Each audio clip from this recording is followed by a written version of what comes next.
Is your baby getting enough milk? This is a question that every breastfeeding mother asks herself.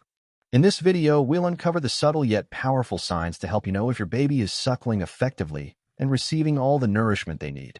Stick around because the tips we're about to share could make a world of difference for you and your baby. And if you're passionate about learning more about your baby's health and your breastfeeding journey, hit that subscribe button and join our growing community of informed and empowered parents. One of the first signs of effective breastfeeding is your baby's latch. When your baby is feeding correctly, their mouth should be wide open, with lips curled outward. Their mouth needs to cover most of the areola, the darker area around your nipple. Why is this important? The milk ducts, which are located beneath the areola, need to be compressed for milk to flow. If your baby only latches onto the nipple, they'll struggle to get enough milk. Next, pay attention to your baby's sucking rhythm. A baby who is feeding well will have a steady, slow rhythm. You might even notice small movements in their temple or ear, and if you listen closely, you'll hear soft swallowing sounds.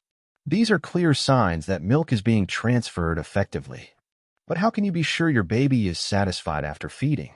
A content baby is usually calm, relaxed, and often drifts off to sleep.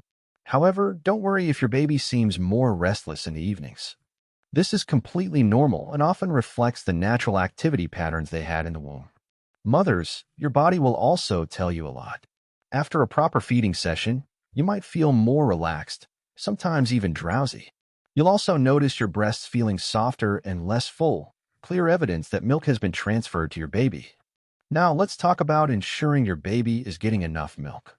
A healthy baby will want to feed frequently, about 8 to 12 times a day during the first month. They will gain weight steadily, which is one of the most reassuring signs. Diaper output is another important clue. By the 4th or 5th day, your baby should wet 5 to 6 diapers daily.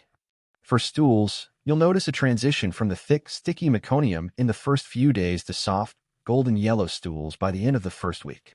While regular bowel movements are common in the early weeks, it's normal for some breastfed babies to have fewer bowel movements after 6 weeks. These signs aren't just about milk. They're about connection. Breastfeeding is a journey of bonding and trust between you and your baby. If this video helped answer your questions, let us know in the comments below. And before you go, don't forget to like this video and subscribe to our channel. Together, we'll continue exploring the beautiful journey of parenting.